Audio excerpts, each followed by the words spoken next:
Okay, I'm going to keep the introductions brief because, as Mark has already pointed out, if you don't know these people, you are idiots or you're lost or you don't belong here.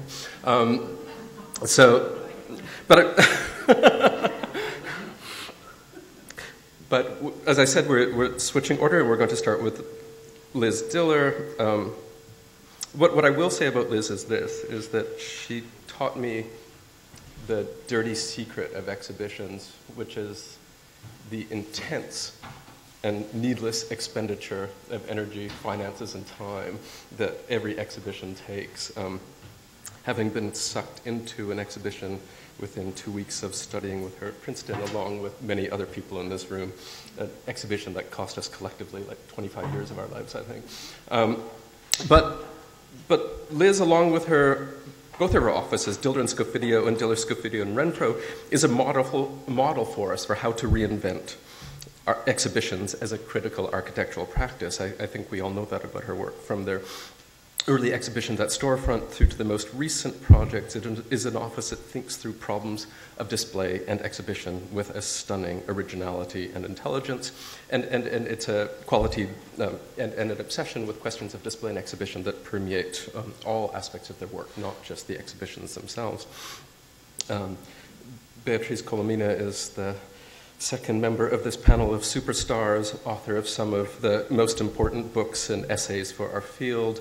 And it's always shocking to me when we go back to look at even early essays and texts like Architecture Production, how prescient those texts were in alerting us to the primary and indispensable roles of exhibitions for avant-garde practices in the 20s and 30s. And I actually think we're a kind of post-architecture production generation that understands the work of exhibitions in media in an entirely different way as a result of those projects. And I would say we would not be here without those projects. But I think it's also important to point out that along with her team at Princeton has produced a series of incredibly consequential exhibitions herself, including Clipstamp Fold, The Radical Architecture of Little Magazines, and most currently Playboy Architecture. Nikolaus Hirsch, architect theorist, and until like 2 minutes ago, the director of the Städelschule in Frankfurt, has just flown here from Gwangju, where he's the director of the Folly Project.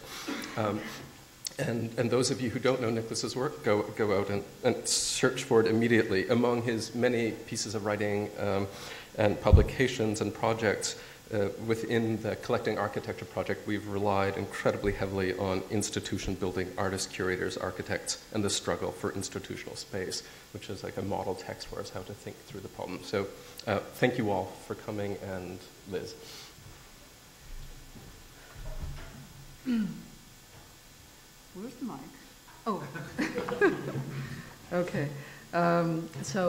When Mark Wasuda asked me to for a title for this presentation, I couldn't think fast enough, and I was heading off for a flight, and I told him roughly what I wanted to show, and I decided to leave it to chance to have Mark title the talk. And he decided that it was going to be called MoMA Recycled.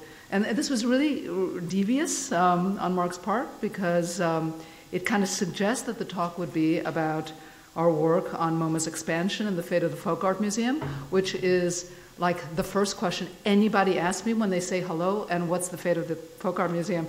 But I'm not really ready to go there yet. But I enjoyed that this title was a bit misleading, but I will get to a MoMA thing.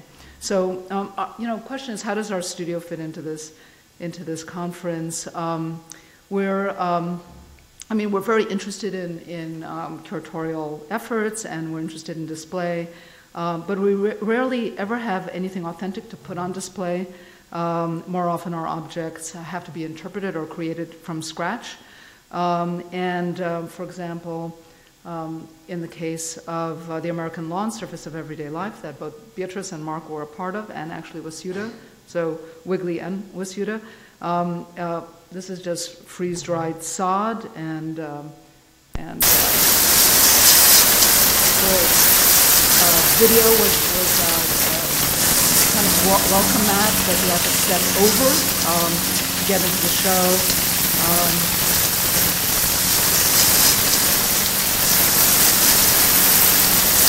Anyway, it kind of goes on like that, or how wine became modern at SF MoMA. And we set up the Judgment of Paris of 1976. This is a full-scale, one-to-one depiction of the blind tasting, wine tasting competition, where in France, where California wines rated best in every category, and just some of, a little bit of the displays is around terroir, oh yeah, and this is a kind of wine dripping from the ceiling, going into a case that was displaying stemware, and like a drip of blood from the ceiling, and then it was ultimately kind of drowning out the stuff. Or Art of Scent here, where we did a display of 12 scents that were designed between 1889 to 2012 at the Museum of Art and Design, just recently, and there was really nothing to see, and the whole thing was about this wall element that allowed you to just kind of sniff, and you basically went into the museum wall. But basically, this object-spectator relationship, or lack of object-spectator relationship, is what we're very interested in our work in museums. I want to particularly tell a story of a wall, and it happens to be a MoMA wall, but the story starts elsewhere on the 4th floor of the Whitney Museum. In 2003, we were asked to do a retrospective of our work at the Whitney, and we had many, many misgivings about doing a retrospective. This invention of the modern museum, the whole idea is to assemble the bits and pieces of an artist's work into something like a body of work, and it's meant to provide a cohesive overview of the creative development of an artist. And a retrospective looks back, retrospective, and this was uninteresting for us. We are actually interested in going forward. But, and also what did it mean for our careers that we had to look back? But I guess that's what a mid-career retrospective is. But it was very terrifying. Our work kind of resisted being collected in one place. It was diverse and site-specific, and it was relevant to kind of different moments in time and different places and institutional hosts. And so it resisted spatial juxtaposition and cohesion of any type. The pieces proposed for the retrospective by curators Michael Hayes and Aaron Betsky were there's just a couple of ones: tourism suitcase studies, and bad press, and master slave, and the name of the show that they gave it was Scanning the Aberrant Architectures of Diller and Scofidio. We had very mixed feelings about this title. We actually just didn't want to be curated, and how to find a way forward in a kind of situation where we wanted to represent our own work if we were going to have this show. So there was a lot of friction. And the way forward for us was to make the retrospective itself a kind of pretext for a new subtext. So the retrospective was a decoy for a new project. So to defend the integrity of each individual piece or installation that was put in the show, we relied on the isolating effect of the white wall. But instead of abandoning the wall to its typical background status, we called it forward into the foreground. So this sanitized visual field of the gallery was put into sharp focus by the show, and its featurelessness, we felt, was a kind of eloquent expression of the museum's authority, and a kind of a perpetually blank slate to be written over and over again. So this is the one of the protagonists. Well, actually, just to go back, so we built this set of white walls. I mean, the walls that you see are basically our walls and not the institutional walls, but they appear to be those of the host. And they are part A of this new work, and part B sabotages the neutralizing effect of part A. So the new work constituted this drill, and it was a robotic drill. These are the brains. And this thing is mounted on a robotic arm, and it's given intelligence, and it's guided along basically a track following the installation's major partitioning walls. So this drill cruises the museum. And this path, the dotted line, it basically is like 300 linear feet of the robot's coverage. So here it is.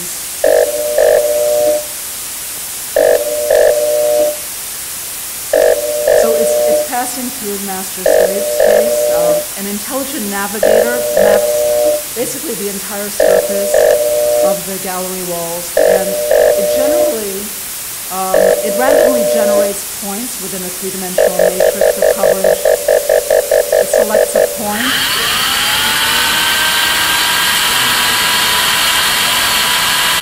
And it drills in that location. So the drill arrives, it pierces a hole in the drywall, and it leaves behind a half-inch hole before traveling to the next location.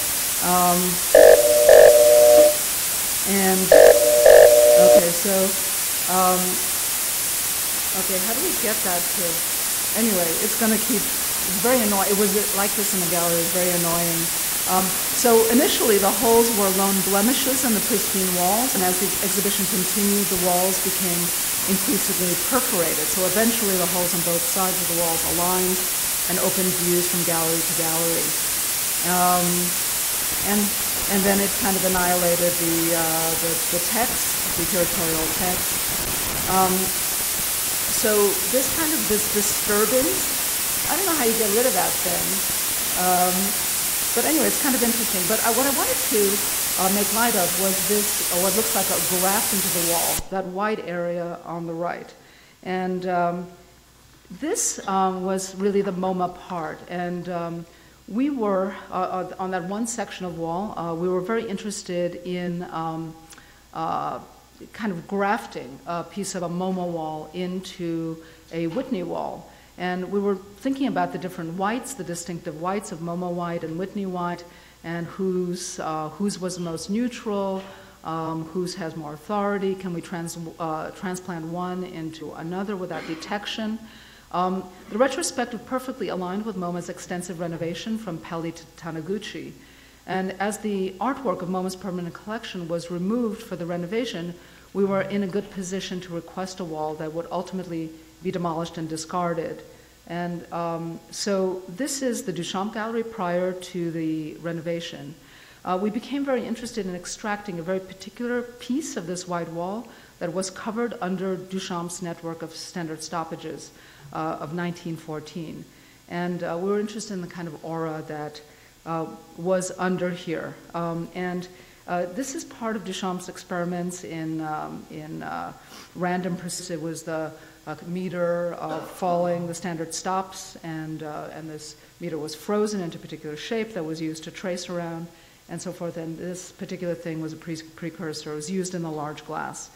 There's a great provenance, and I don't have that much time left, but it went from Kiesler, and Kiesler's agent sold it to Patricia Kane Matta, the wife of Pierre Matisse, the youngest son of Henri, and New York Gallery bought it, acquired it from Matisse, and then an independent person bought it, Mary Seisler, and then purchased it and then gave it to MoMA in 1970. So, and this is the piece, so I'm going to show this little video. So as it turned out, this Duchamp gallery, among others, it was commandeered by the contractor as a field office for the renovation of the collection. We got permission to come in with a crew from our studio to measure it and to actually surgically remove this piece. A reporter from the New York Times kind of tracked all of our movements. And so here is Mark Wasuda 10 years ago. just bridging the two ladders. This is your life, Mark. You know, you're all over these things. Anyway, Mark had a lot to do with this. And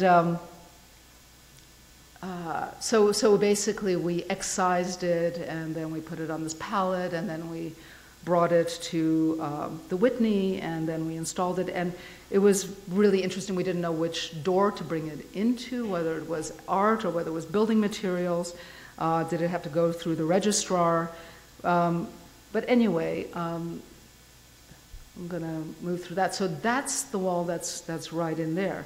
And in fact, it's a different white, and in fact, it's that many layers of paint, so it's like a 1/16 of an inch protruded from the wall.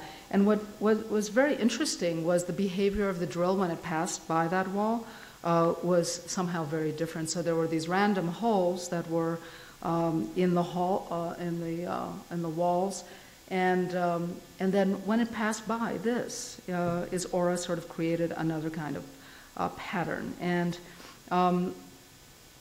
so there it is. When we took the show apart and brought all of the installations back to different storage areas, we excised this wall fragment, and then we cut it up into smaller bits, and we gave them away to our friends as souvenirs, and we retained one.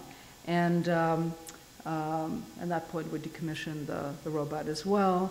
And then curiously, MoMA acquired it into its permanent collection.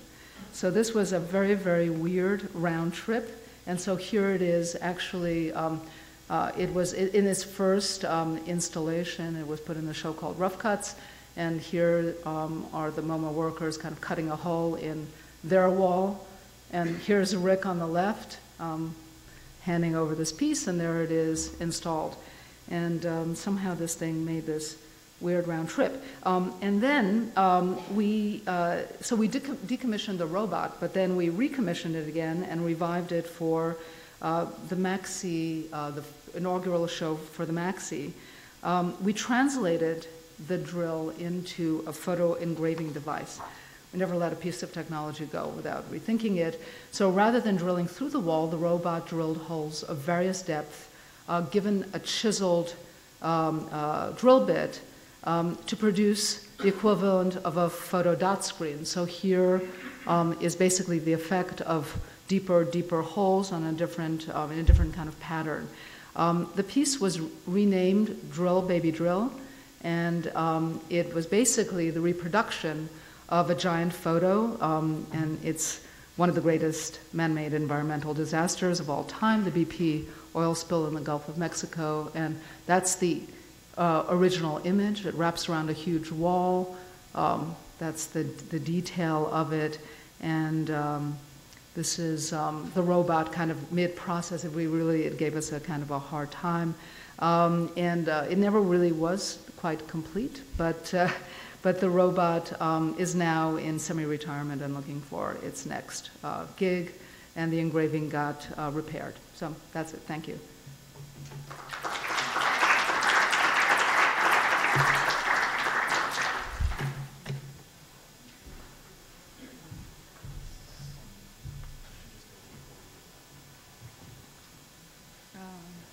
We probably have to take the other computer out.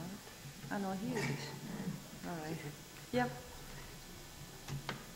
Yeah, coffee. All right, thank you very much. I'm really happy to be here. Thank you, Mark, for the invitation and for the very generous introduction. Despite his introduction, I'm not going to talk about the exhibitions I have organized, but about Carlo Molino, the remains of Carlo Molino, that is, to follow on the theme that Mark has given us. So what to make of Molino, then? Architect, let me see where this works. Architect, interior designer, furniture maker, photographer, fashion designer, set designer, car designer, patent inventor, novelist, stunt pilot, champion skier. He's practicing at home in skis he designed. He wrote an entire book about the ski. A racing car driver. Here is in Le Mans with his own car. professor of architecture, author, etc. And here he is, I don't know exactly what he's doing, but you tell me. In any case, marginalized in architectural history as enigmatic, non-conformist, elusive, individualistic, lone wolf, troublesome, unique case, marginal, special, eccentric, turbulent, holy madman, prima donna, diabolic, a cold worshipper, unconventional at all costs, dissolute, erotomaniac, kinky and dangerous. Molino, of course, can never be pinned down, and there is, of course, an irreducible sense of the illicit.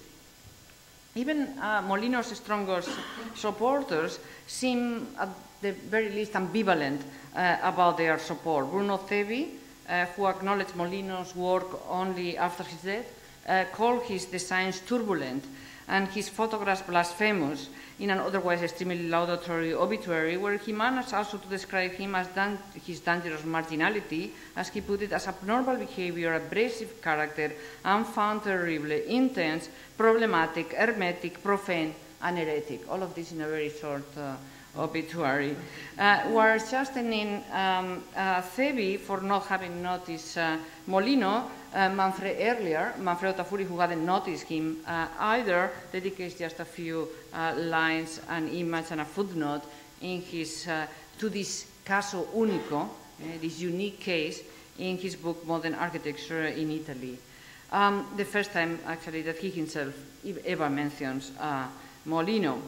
More contemporary work on Molino continues the litany, describing him as wild, eccentric, bizarre, obsessive, crazy, dark, sinister, a genius obsessed with sex, drugs, superstition, fascinated with esoteric disciplines, engaged in death, defying exploits, and of course, all of these were enthusiastically celebrating their work. And what then of Molino, the person, the eternal bachelor living in his father's house, developing his photographs in the darkroom his father had built in the attic when Carlo was only 7 years old, sharing even an office with him, with his father, and eventually dying in that very room, the office in Via Cordero de Pamparato, the afternoon of August 27, 1973. The plate Eugenio Molino, engineer, still by the door, despite the fact that Eugenio, his father, had died 20 years before. Molino never thought that he should take down the plate or put his name instead. He preferred to work under his father's name, in the same way he preferred to live under his father's roof, even if his father strongly disapproved of his own, in his own words, dissolute, feckless, good-for-nothing son who preferred to work at night and sleep during the day and alternated short periods of ferocious activity with lethargic incubation. Even the news of Molino's appointment as professor in the Polytechnic of Torino is supposed to have been met with stony silence by the older Molino. It is as if Molino preferred to live with a person in whose eyes he could never do any good, as if he found this position reassuring. In a letter to a friend, he writes, regardless of the daily, silent, Homeric battle with my father, whom I love dearly, I have no wish to live and work anywhere else. If I were left alone, I wouldn't move a single chair. The interior is the most neutral I could wish for. It doesn't disturb me, it doesn't wrongly excite me, but it leaves me free to be alone with my imagination. We might call it my inner landscape. But there remains, he says, a perceptible ongoing sense of a slight nausea necessary to prevent acceptance and comfort. So what about this nausea then? This is not a slight nausea that is necessary to prevent acceptance and comfort. Well, nausea from the Greek comes from nausea, which means nausea, which means motion sickness. So this home, of course, is moving. At home, Molino chooses nausea over comfort, forever lurking in the uncanniness, making each voyage out a dramatic statement, an artwork. Everything done outside is only a partial fragment of the endless intensity of the inside. The inside is infinitely bigger than the outside. The camera is precisely the instrument to negotiate this divide. Already as a 7-year-old boy, Molino had his own camera and had drawn a section of it. This is actually his first architectural drawing. The camera is a modern house. Camera, in fact, in Italian means room, a house on the move that is inseparable from the body, even from the mind and emotions of the person who uses it. This small piece of equipment, Molino wrote in the message for the dark room, will always be an extension of ourselves, an organ expressing sentiment, if such a thing exists. End of the quote. Molino's interior can only be seen then through this camera. His literal interiors, the private spaces he designed for himself, are really designed for and inhabited by the camera. Casa Miller, 1936-42, Via Talucci in Torino. At the age of 31, Molino stages the first departure from his father's house by creating a dream interior of his own. The street was the border of France at the time, so you have a marginal figure in the margins of the country. The windows are blocked. There is no outside possible. Molino stages a move from his father's house, yet he doesn't go outside. It's more like he stresses the interior, the dark room, the space of dream to the limit, to the very border. The name Miller is, of course, an Anglicization of Molino, which means actually is Italian for mill. But Casa Miller doesn't really house Molino in the traditional sense. He houses the fantasy of Molino. This house is the house of his alter ego. Molino actually, and this is kind of incredible, he never lived there, slept there, or entertained there. Casa Miller is an ordinary two-room apartment with a bathroom, but no kitchen, and was a stage set for Molino's photography. It existed, therefore, only for those photographs. In fact, the photographs were manipulated to present an interior that was closer to what Molino had dreamed of than what the apartment itself was.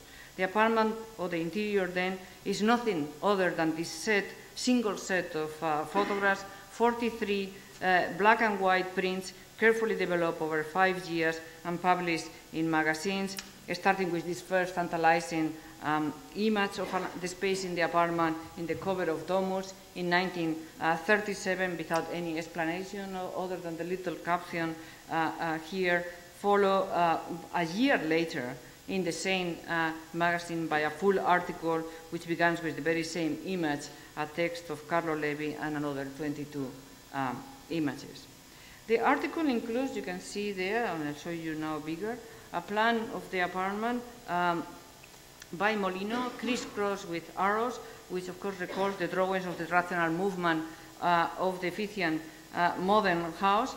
But of course, what the arrows indicate in Molino's case is not the functioning movement inside the apartment, but the angle of the photographs taken, the inefficient, if you want, zigzagging movement of the photographer in search of himself.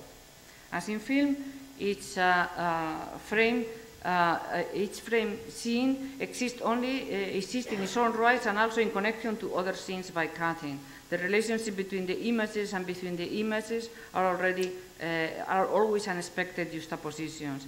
They are amputated body parts that become interchangeable with architectural elements. The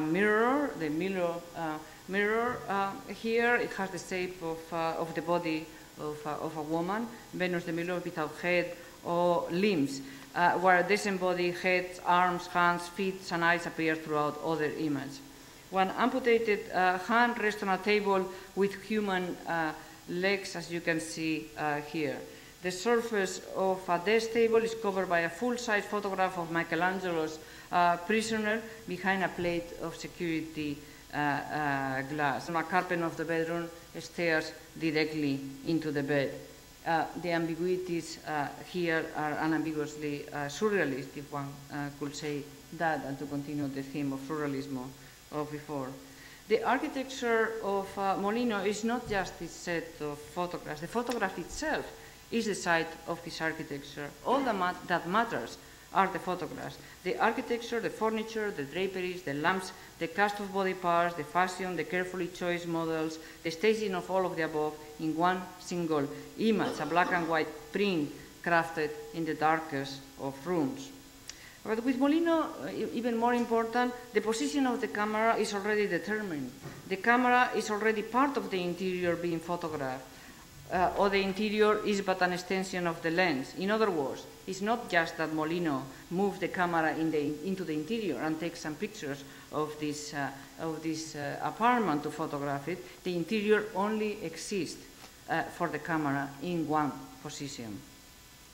For Molino, the camera is also not simply inseparable from the architectural space, it is also inseparable from the spaces of his deepest fantasy, the fantasies of an impossible daily life. The depth of this kind of engagement with the unseen starts to manifest itself in what he calls ritratti ambientati, which are photographic portraits in carefully staged ambiances in Casa Miller, etc., published in magazines such as Occhio Magico in 1945.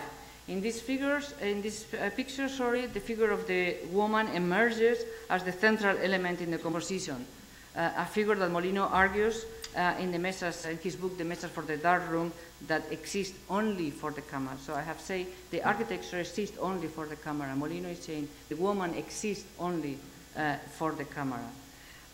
The women in this stage portraits are all women that Molino knew very well. They were clients such as Ada Minola or Ina Suraborski, his presumed girlfriend at the time. But the women don't appear as themselves. They are figures in a fantasy, leading actresses in a film. The style is that of Hollywood publicity shots. The lighting on the face is always immaculate, and the gleaming and flowing hair is often the center of the image. Sometimes, as in this case, the hair takes over from the face, becoming the protagonist, as in Scalp, the cover image of Occhio Magico, where the platinum blonde locks float on a leopard skin. The body doesn't appear very often, and when it does, it's also diminished.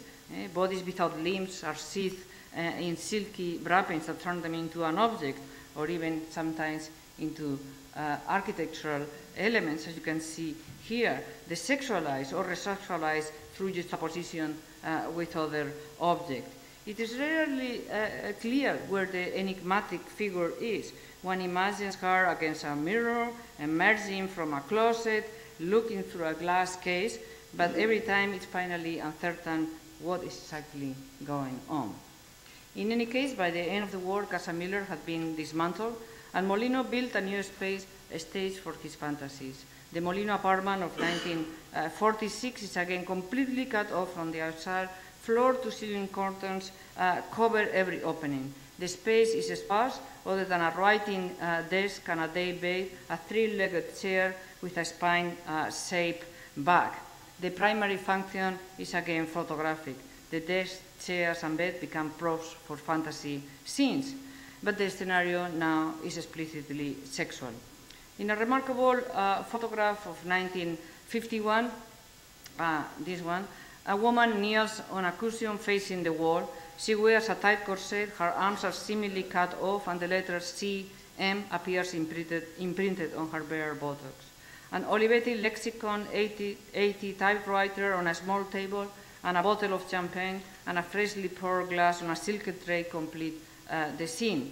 Anything, of course, is possible here, but the literal imprint of Molino's initial in typeface on the bare ass, the branding, is the irresistible focal point. We don't see the woman face. We don't know who she is, and we don't even know if Molino knew who she was, because as Molino photographs became steadily more erotic, he preferred to photograph strangers.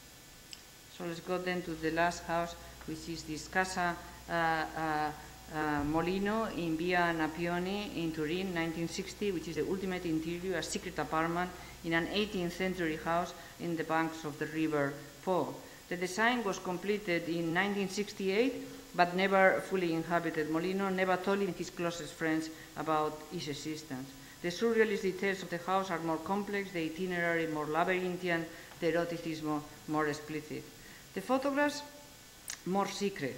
Molino had no intention at all to publish the images, assembling them instead into albums like family pictures for his private viewing. Only a few of them were turned into greeting cards for his closest friends, such as the two images that you see here, Epifania, 1961, those are greeting cuts for the new year in '61. The glamour and precision of Hollywood cinema gives way to a more kind of blurry sense of amateur porn. Instead of the 43 carefully chosen images of Casa Miller, more than 2,000 Polaroid photos were found in Casa Molino at his death. These images were not meant to be published, but to accompany him in his afterlife, in a kind of book of the dead. In 1973, he wrote, "I am preparing, like the Chinese of rank, a mausoleum," and it goes on to talk about how this mausoleum has this corridor where are all these women. So here there is an image also of this wall that is entirely covered with butterflies, which of course are symbols of life after a death. Molino expected these women to accompany him in his afterlife. The tomb is, of course, the ultimate house, the house of the dead. Around the same time that he started working on the interior in Via Napione, Molino acquired a Polaroid camera, this is his camera actually, and promptly abandoned traditional cameras. With the move from the Leica to the Polaroid, there is no longer the endless labor in the darkroom. The images, nevertheless, are still manipulated with Molino crudely altering body shape. Do you see, right? Do you see? No. How does this work? Well, anyway. Here. With Molino crudely altering body shape and pubic hair, scratching, tinting, incising. The model for Molino's Polaroid scenarios are no longer Man Ray and Surrealismo, but expressed actually in Playboy magazine. If in the 1930s Molino had bought the whole run of Minotaur, and it's impossible to understand his images without Surrealism, in the 1950s he bought Playboy. He turned the fantasy of the girl next door into a darker fantasy of the encounter with the stranger. This is, of course, the first issue of Playboy with Marilyn Monroe in the cover and inside, and here is Molino. But Molino, of course, is not Playboy. The ever more explicit images are not about seduction. While the models for the photographs of Casa Miller were women that Molino knew very well, in the secret houses that he built in the 60s, Molino was interested in women he had never seen before and will never see him again, or he will never see them again. He cruised the streets and dark clubs of Torino looking for the appropriate model among prostitutes, and then returned to his apartment, and then it was Molino's chauffeur with a rented limo that will approach this woman with the excuse that the client was a very important figure that needed to protect his privacy, and offer this woman a large amount of money for the encounter. Molino, in that sense, is both participant and observer in the scene. He is the voyeur in a scene of his own making, a scene he has dreamed of before and tries to painstakingly reconstruct down to the last details, designing the shoes, the transparent skirts, the lingerie, the gloves, all the necessary props, all designed by Molino. It is not by chance that we sometimes see Molino reflected in the mirror taking the photograph, the voyeur somehow superimposed on the scene itself, or even caught in the position of the voyeur, as in this photograph that I love, by the model who seems to be more in control. She's the one taking the photographs. So the last journey to finish, just to say that Molino died without any friends, and that the funeral, they say, was attended only by prostitutes. So I have a last question for you. Did they love him? These women who seem to have seen him only once, and only to let themselves be dressed and undressed, photographed in a mysterious interior of exotic chairs, animal furs, mirrors and reflected surfaces? Are they like characters in a nice Nin story, the story of the veiled woman, forever haunted by an experience they can never repeat, the experience of an evening in which a gentleman had approached them and offered them a large amount of money to satisfy the desires of another gentleman who will only be interested in seeing them once, and not to make love with them, but to photograph them, to make love with them with a prosthesis, with his own sentiments, as to use Molino's word. Or the alternative, were they simply getting paid to take part in Molino's ultimate performance, the carefully staged funeral with professional mourners, dressed in outfit designed or chosen by Molino? Well, fortunately, as with everything about Molino, we will never know. Thank you.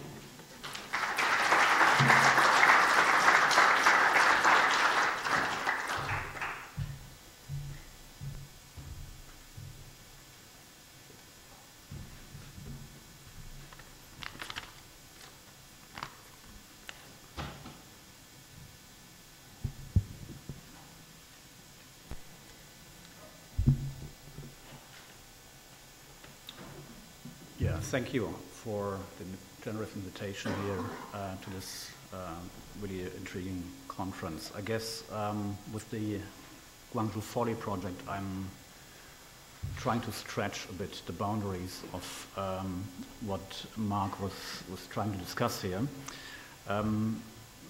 Maybe in three aspects. What I will present is not a historic exhibition. It's brand new. It was opened 4 days ago. Second, it's not an exhibition in a gallery or museum. It's outside in public space. Third, it's not temporary like most of the examples we have seen. It's meant to be permanent, whatever that means.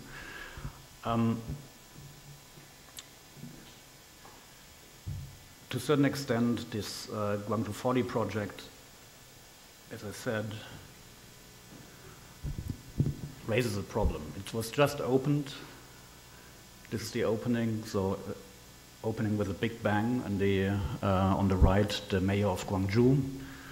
And the question is a bit whether from now on it will enter a mode of decay or total change, or whether this is still an exhibition. This remains to be seen. And it's, for me, the question, what does remain? The physical product, or, since this is a public art show, public architecture show, is it the use and the appropriation by the population of Guangzhou, or is it the documentation in form of a catalog? Or could the physical product be understood as its own documentary remain, somehow writing its own story?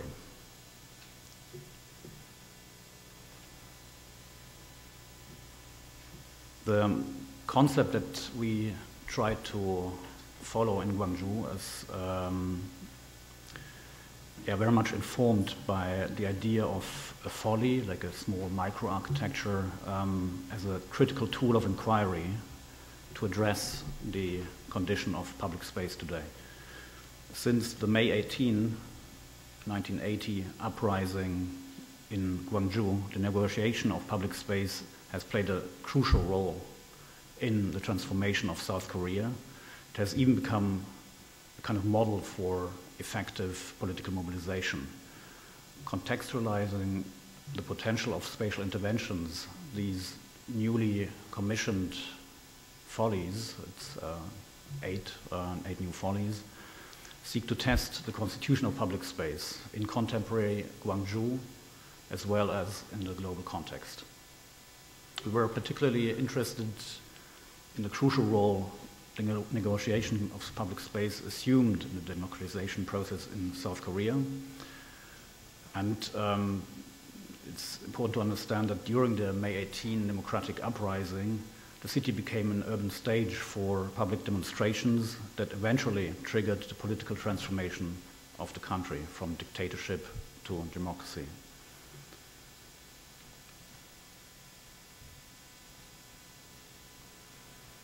Today, a multitude of monuments, commemorative plaques, signs, and memorials mark these historical sites and the whole city. And in 2011, the uprising received global recognition through UNESCO, which included the records of the movement in the UNESCO Memory of the World Register, declaring here also a street in Guangzhou as a UNESCO Democracy and Human Rights Street, which I think is a highly problematic topic, but to me it was a very good starting point for a discussion of what actually we could do, and this became also a starting point for the invitation to a number of different artists and architects. One of them is Danish artist group Superflex, who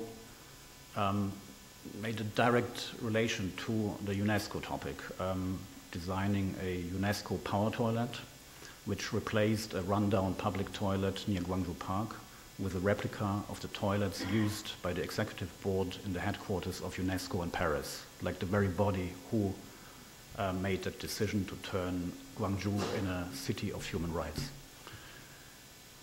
While remaining a fully functioning public restroom, the power toilet is a disruptive insertion into the cityscape, which also offers another reading to address the complex relationship between memory politics, the UNESCO, and the city of Gwangju. So you see here replicas, elements that were brought from France to Gwangju with original tiles and this wooden interior. So it became, for me, an interesting model how to actually discuss the assumption that artworks or architectural interventions deal in a specific way with a site. And I think Superflex, of course, worked in a site-specific way. At the same time, it was clearly a movement towards decontextualization, which for me, I think, is an important element when we talk about interventions in public space and also when we talk about exhibitions in general.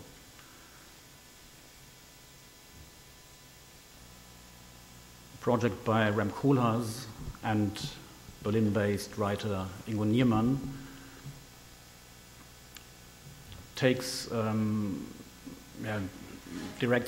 directly the field of public participation and proposes a new form of infrastructure for democratic processes,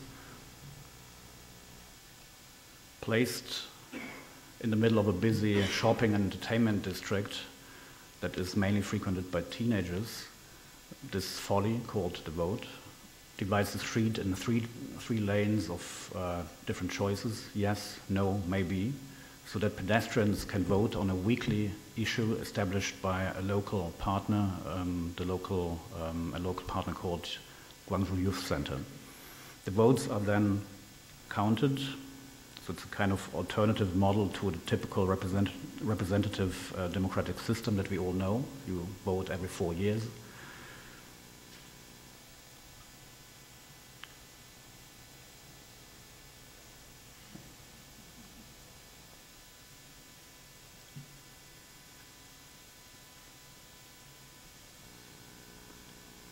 Yeah, and there's an important digital dimension to the project. So the votes are actually counted, also displayed on the internet. Also the questions are actually discussed and voted through the internet, so that you have a direct access in a way to this new phenomenon, of course, of counting. As basic counting technology makes no distinction between voters, you would have the chance, of course, to vote several times on the same question. You might even go back and forth endlessly for days or months, assembling thousands of votes if you want. Social monitoring would become an important aspect of this work, so that to a certain extent, democratic engagement is somehow counted or discussed within the new field of social media, where democratic engagement probably has to be discussed in a different way. So here you see the live feed of this project. The question that was voted this week for the opening is, do you support or do you agree to plastic surgery? Which apparently is one of the most discussed topics in Korea, the highest amount of plastic surgery on earth.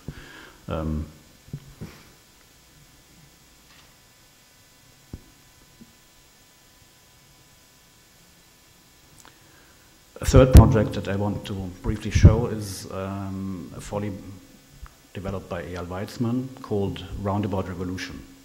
It examines how traffic islands become host to radical and transformative political action,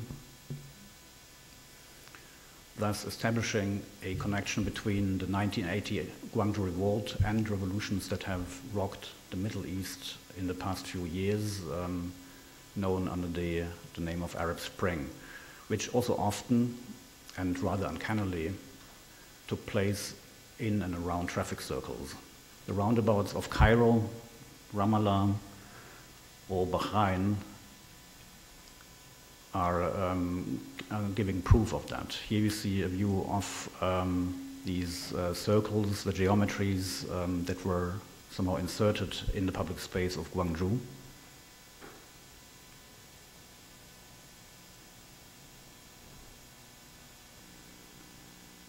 This is again a reference to different traffic situations in the Middle East. Today we have started a project before Gezi Park started. I think the geometry of Taksim Square is a slightly different one, but again a very open traffic situation. Which I think in an interesting way of course relates to traffic circles that actually used to organize society in a rather panoptical way in terms of control. So here we witness an idea of inversion of the whole system, that basically the interaction, the engagement of the population actually turns this panoptic instrument into its contrary. It's a view of Tahrir Square. And of course, then attempts like here in Bahrain of dismantling and working against the idea of the roundabout.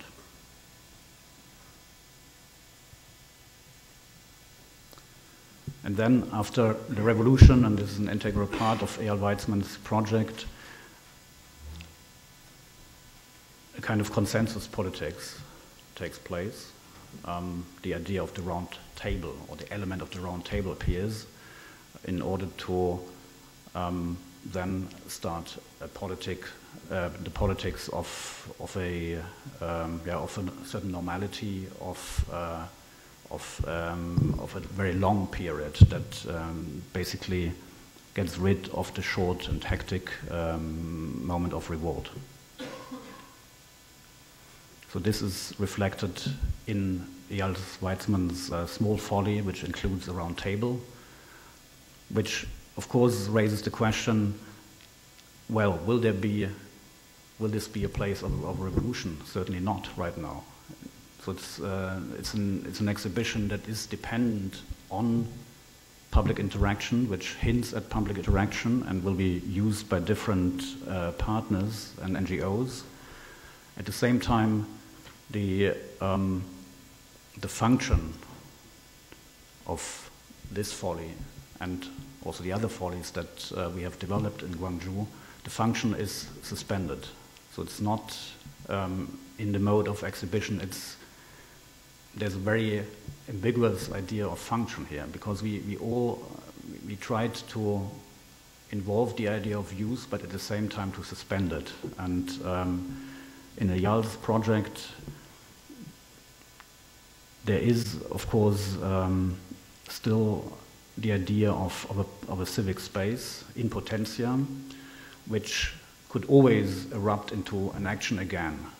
So in that sense, I think there's for me an interesting aspect here, which relates the idea of an exhibition in public space to a slightly schizophrenic situation, split between a site-specific situation which carries potential, and on the other hand a condition which might almost be a museal situation, which is decontextualized, which could also be somewhere else, which could be collected in the worst case. And this is, of course, these are just some loose thoughts about something that's very fresh to me. It's 4 days old, so I have no idea how this project will be in the future. So it relies heavily on the idea of use. On the other hand, I hope that it also works without use.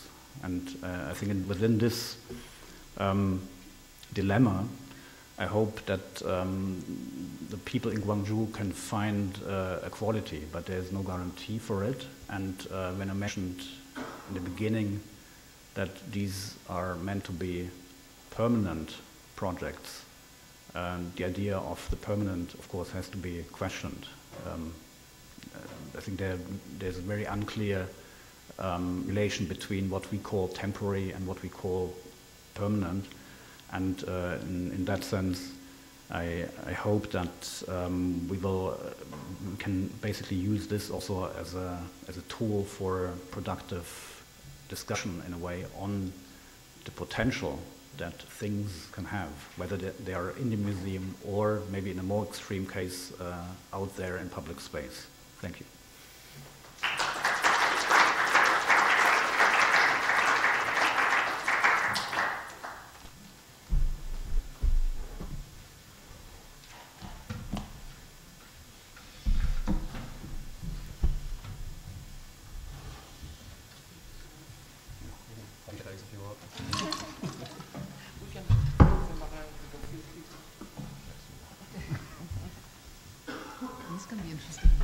Yeah, I know. This is. I don't think there's any possibility of synthetic comments here. I mean, there are a lot of ideas in the air, but I'm going to begin by asking specific questions, and hopefully that will lead towards something, topics that we can attack collectively. Because in each case, I think the question of what constitutes the documents, what constitutes archives, and what constitutes remains is put in question in different ways. And even what might constitute an exhibition, it seems like in every case the notion of what an exhibition is migrates well beyond the conventional construction of the idea of a curated, controlled, contained collection of artifacts within a room. So already that notion of the exhibition has been surpassed. But I'm going to start in order, and clearly the MoMA Wall project is a super interesting type of remain, whether it's a documentary remain, whether it's a document at all, would be interesting to think about the way in which an architectural fragment or artifact can become a document, I think is part of what activates that project. But and there's also an incredibly fascinating question of the value of remains that has not really emerged yet, which is to say, not only the cost of how these are managed and who administers archives and documents, but in this case, the way in which an exhibition can accelerate the value of an artifact. And knowing something about the MoMA Wall project, the ongoing joke was that this absurd situation would occur in which MoMA would volunteer to buy this piece of wall back that they had been ready to dispose of.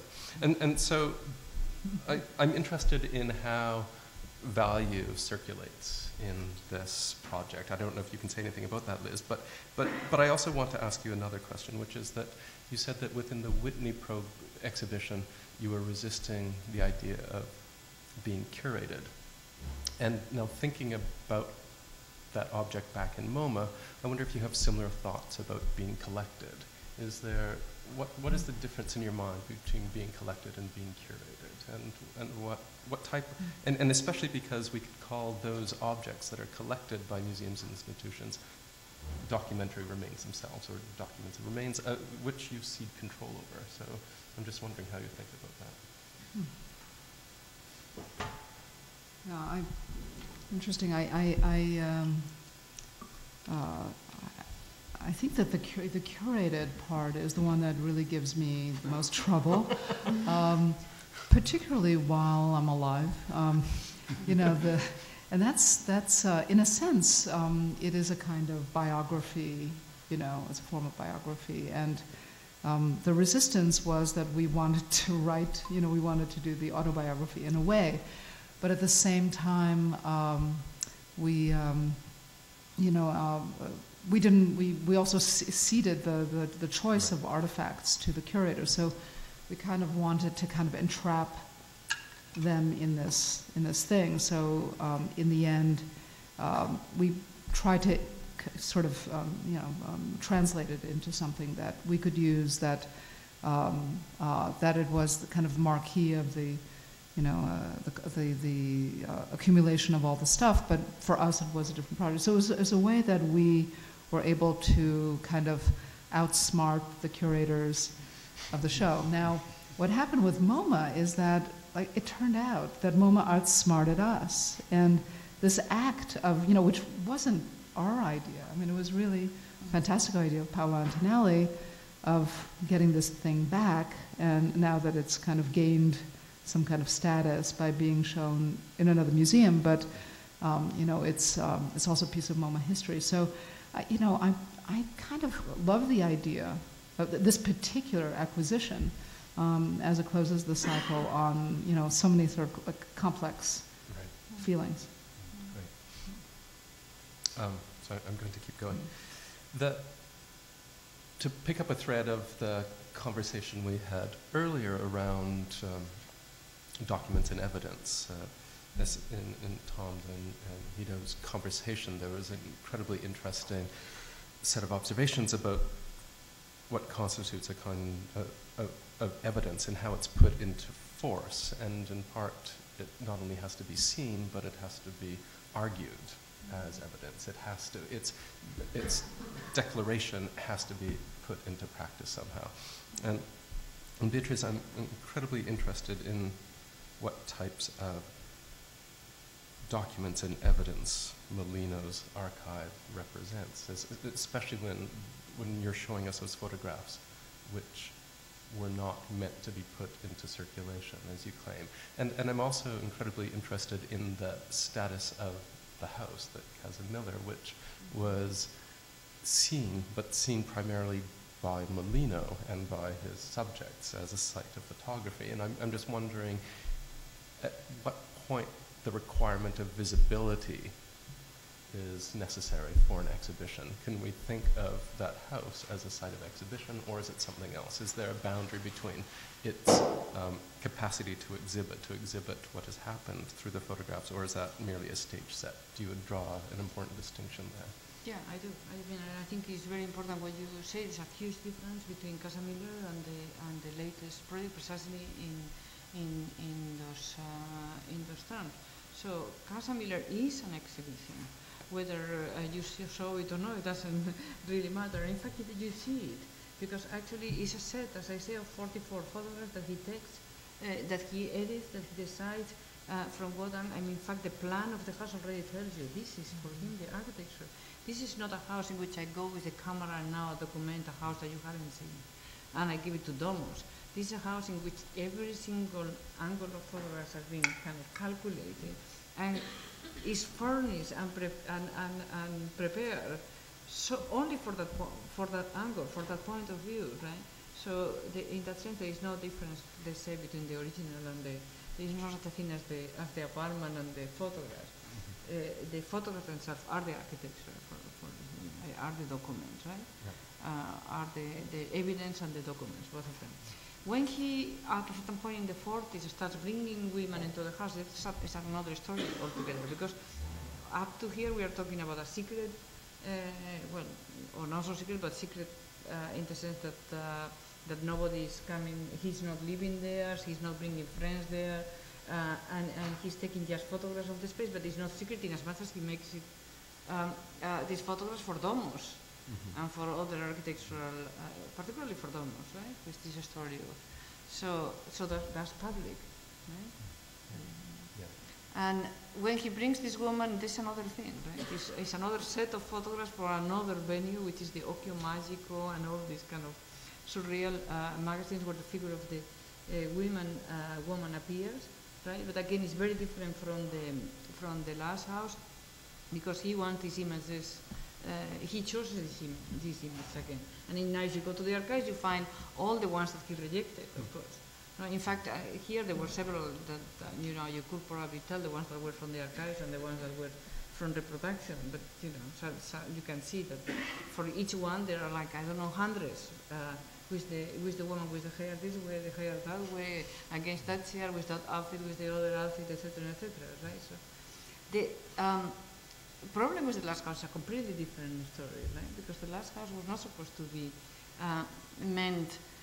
He was not meant to. He was supposed to be where he will die, right? And given that he really believed that he was building himself, as he put it, as the Chinese of rank, this mausoleum in which he will sail to the other life. I mean, he even does this bed in the form of a boat and has all these butterflies.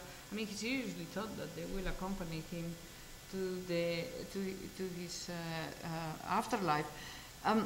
He died of a heart attack in his office, so he never actually was able to perform this passage. But there is a certain violence in the archives now, because then you go to the archives to find all these Polaroids, etc., that were not meant to, and those constitute what you call evidence, right? Who were this woman? It turned out to be that he was very specific, that he didn't, if he saw them once, he didn't want to see them again, that they were prostitutes, that he would not approach them directly, that he would cruise and choose, and then the chauffeur will come and pick them up, and this very elaborate story in which he offers them a large amount of money to come to this house, and they are also giving a big tip for the governess, because the governess is the one that dresses and undresses them in all these outfits and stuff, all these shoes, all these things that Molino himself designed with great care. So it's a whole performance, right?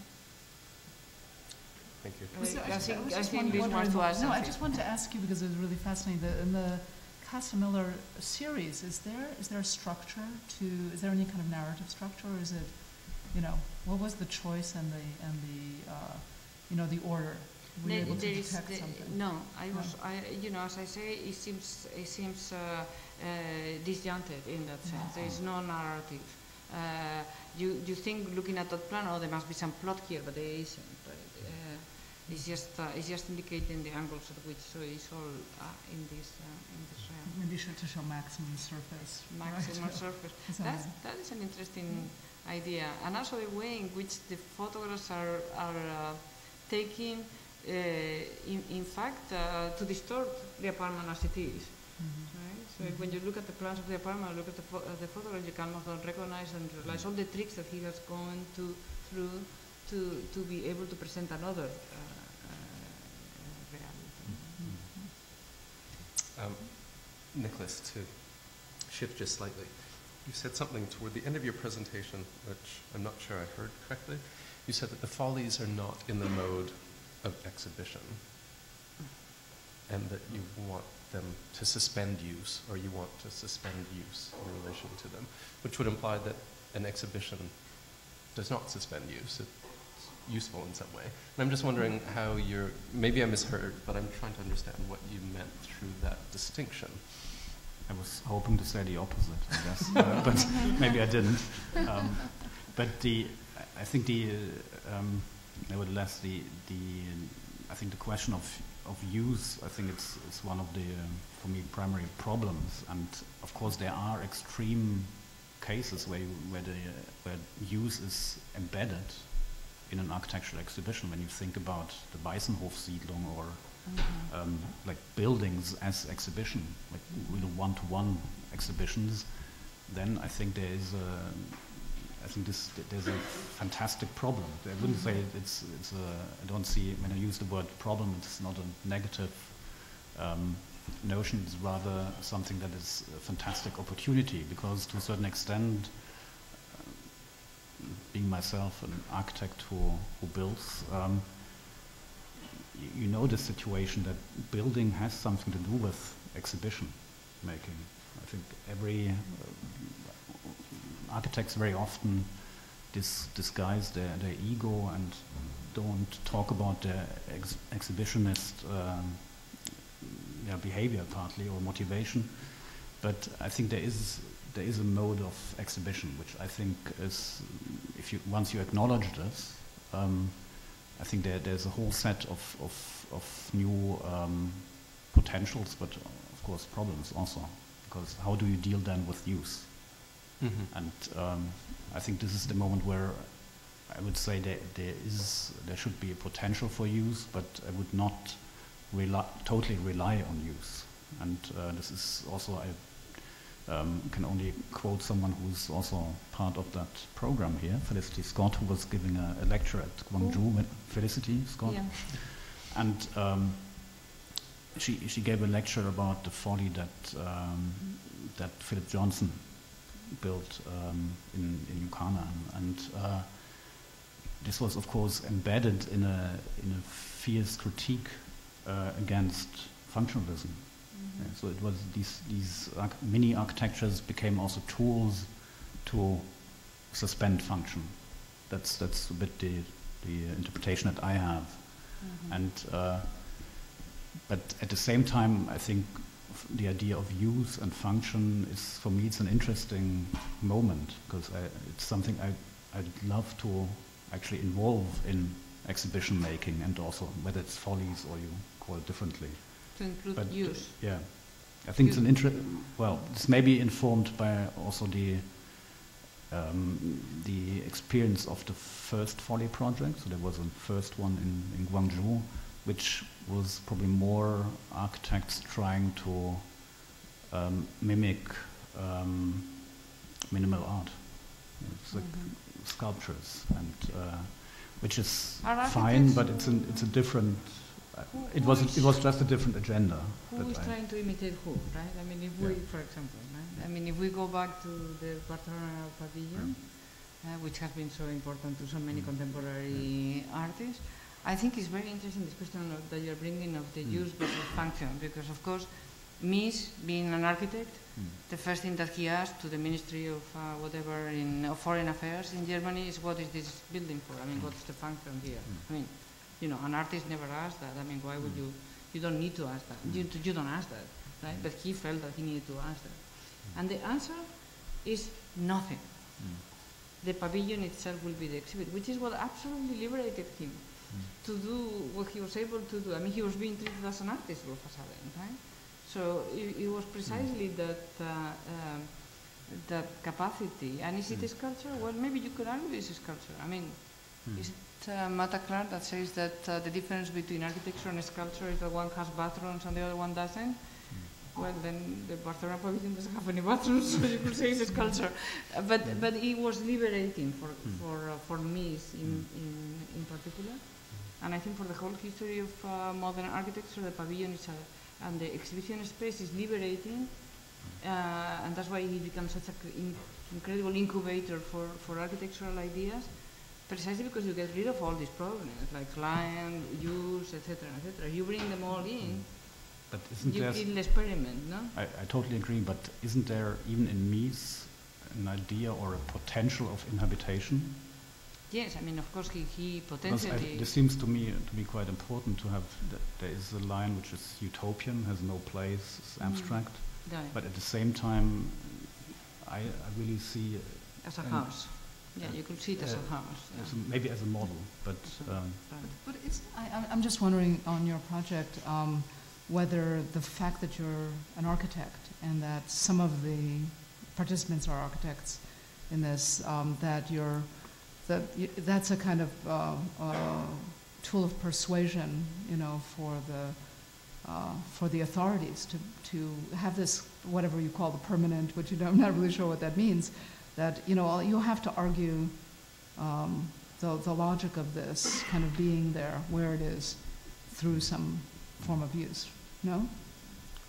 Yes and no, because of course the idea of use causes immense problems, because you need partners, you need people who take care, etc. So basically it costs more money, it produces more problems, for the administration, for city planners, etc. So we created enormous, I think, very interesting problems, but we created a real problem for a problem of sustainability. And it is, of course, easier to produce something where from right at the beginning you say it has no use and has no meaning and it's there. That has no meaning, no. Has no use is one thing, has no meaning is another. I was exaggerating a bit.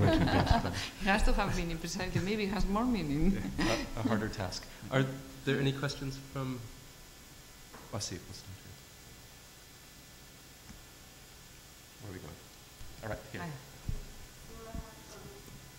I have two questions, one for Elizabeth and one for Beatriz. The first one is that the MoMA Recycled exhibition kind of reminds me of the Blur building you built for the Swiss Expo in 2002.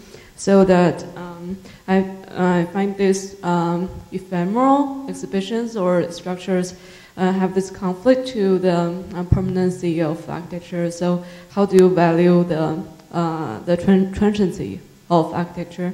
And for Beatriz, I find this question brought up about the photography and the architecture very interesting, because we're now posting a lot of pictures when we are traveling somewhere to see a building. So that how do you think about the authenticity, the reality of the photography, because it has this lens and this effect on the films that is actually not exactly what everybody see into one architecture. So that, so the relationship between the photography and architecture, is it representing or creating another kind of space? Right. Okay, to remember that one. Okay. Yeah, I remember that one. No, the question of how to value, as an architect, how to value transient or ephemeral works. And, I think that just architects really always think about life cycle, right? What's the life cycle of a building? What's the life cycle of, an exhibition? You kind of conceive it for a certain time span. So we always see every opportunity as the opportunity to make architecture. It doesn't matter whether it's short-term or long-term. It's not meant just as an exhibit, it's a short-term architecture. The Blur building was conceived for 6-month duration. It was designed that way. In the end, the authorities wanted to hold on to it and create a kind of monument and make a museum out of it. It was really nuts. And we wanted to blow it up, and that was like there's nothing that ages more quickly than. So, ultimately we were saved because you couldn't put any walls around this thing. It would, it just couldn't sustain itself. So, I think that there's a great value in thinking in temporalities as opportunities for certain materials and certain kinds of performances. Yes, I agree, actually, following on this and on the discussion before with Nikolaus. There is a great value on this. The kind of experiments that you can do in those conditions are completely different than the ones that you have when you have, a kind of a use, a client, etc., etc. And in fact, the history of architecture is the history of this experimentation in pavilions, and the fact that they disappear doesn't seem to have any effect on their significance. On the contrary, the Barcelona pavilion was 1929, nobody saw it. It was like really a bad year to go around doing tourism, and nevertheless, several years later, it was declared the most important monument of the 20th century, which actually blows your mind, because all it existed was a bunch of photographs of that pavilion. Nobody had existed, so it's in fact a form of it's very connected to the culture of today, right? So all it was, the pavilion was until its reconstruction in the 80s, all it was this set of photographs, because that's what we knew, that's what we had, right? Likewise with Molino, all we have is the photographs. So it's again, it's not an apartment that then he moves in to take some photographs. The architecture is the photographs themselves. Okay. Maybe one last question. Vasif?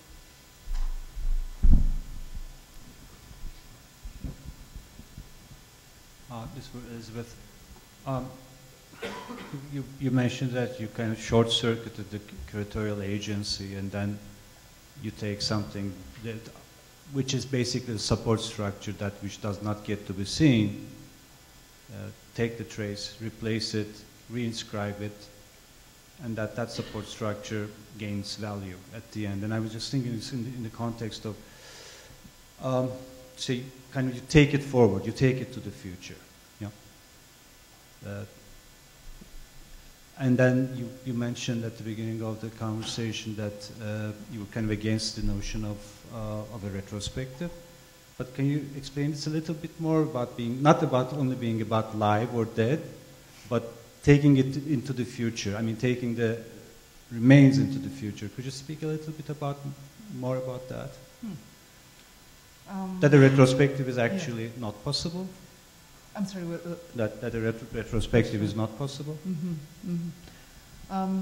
I think that the response to the retrospective is that you know, in a sense, the artist, the author, whatever, doesn't have the objectivity actually to be involved, you know, as a living, productive being, and so in a way, it's kind of really difficult trap because you're, you know, the subject of something, and you're right in the middle of it, and you want to take it over. And I think that we didn't want to control the way that the show was, the curatorial show was understood, or you know, by the curators. They selected certain things. They wanted to portray us as installation artists rather than architects, and we were just actually turning the corner and doing architectural works.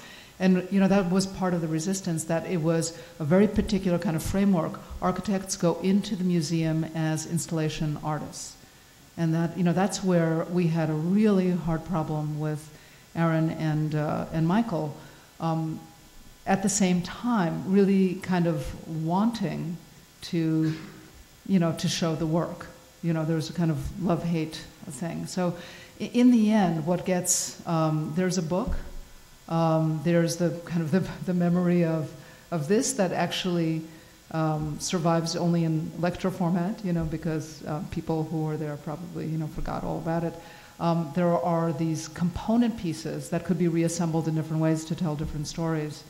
And then there's this kind of funky thing, this artifact that kind of is a kind of great vehicle to track back value, because the rest of it, you know, actually really doesn't. Mm-hmm. You know, we have no idea what's going to happen to the work after. And the photographs that you didn't mention.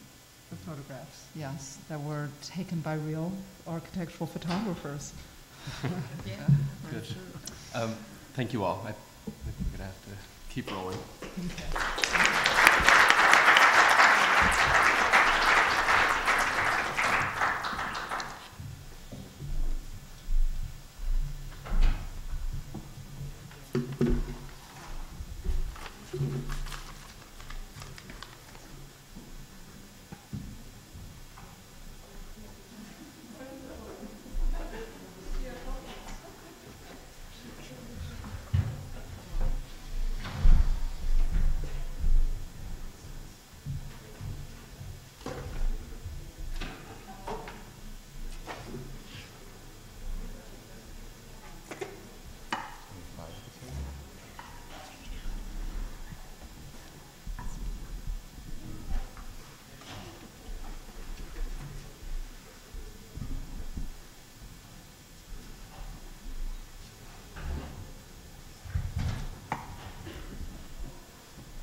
Okay, I guess I can say good evening. I'm Mabel Wilson. I'm the moderator for the final panel. So I'll get going because I think these will be four actually quite illuminating presentations, and I think an excellent sort of ending panel for what has been a extraordinary conference. So we'll first hear from Jorge Otero-Pailos, who was a moderator for our second panel. He's an architect, historian, and theorist who specializes actually in experimental forms of preservation. His work has, particularly the experimental work, really investigates the manner in which large-scale environmental pollution changes how architects understand the nature of architecture and its history. His recent book is Architectural's Historical Turn. He's the founder and editor of the journal Future Anterior and a colleague here at GSAPP in preservation. We'll next hear from Thordis Arrhenius. She's an architect and a professor of architectural history and conservation at the Institute of Form, Theory, and History. She teaches the theory of conservation and also master design studios as well. She's a founding member of the Oslo Center for Critical Architectural Studies and is a leader in a 4-year international research project, Place and Displacement, exhibiting architecture, which is founded by the Norwegian Research Council. We will then hear by our organizer, Mark Wasuda, my colleague, who is currently the co-director of the program in critical, curatorial, and conceptual practices, as well as a faculty teaching a range of classes. He's curated many exhibitions here as the director of exhibitions, including the recent Tony Orsler, UFOs and Effigies, and the show No Longer Art of the Salvage Art Institute, and has been published widely in various journals. And our final presenter is Martin Beck, who lives both here in New York and in Vienna. He holds a professorship at the Academy of Fine Arts. He writes about a myriad of topics, including art, design, and architecture, and occasionally works as an exhibition designer. He's been exhibited widely, including a presentation at 47 Canal most recently, and at the Gasworks in London. He has been part of an event organized in Concordia University in Montreal, which is the first exhibition that brought together his body of work over the last 10 years. So we will begin with Jorge.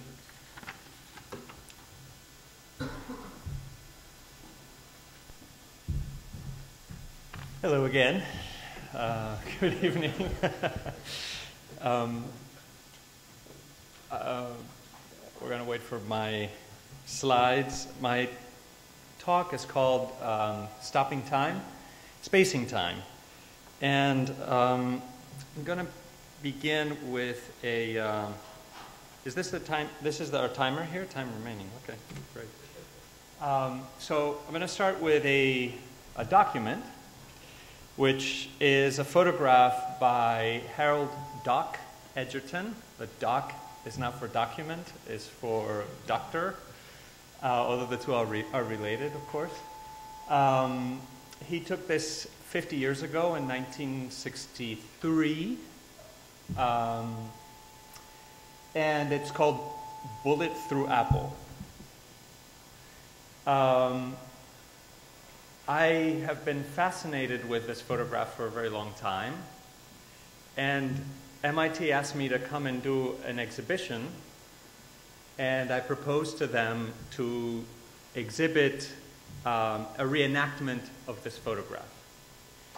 Reenactments are something that preservationists do all the time. They go from Civil War reenactments to you name it.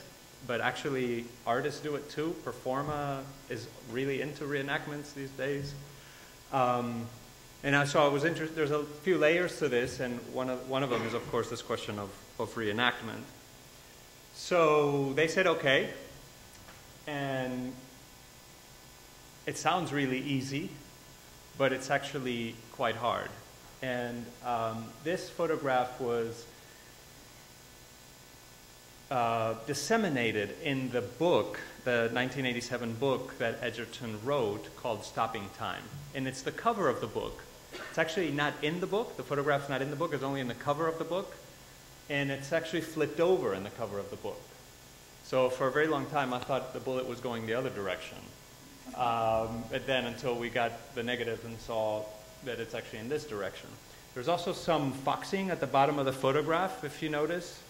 And that was cropped out of the published photograph in the book. So that's Harold Edgerton. He invented the electronic strobe light microscope in 1931, which was a really important patent.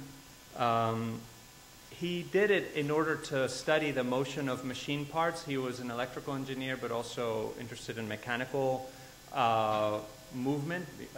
Obviously, electricity is generated by motors, and the electrical power grid, if it gets a lightning on it, that lightning creates a power surge, and it affects the motion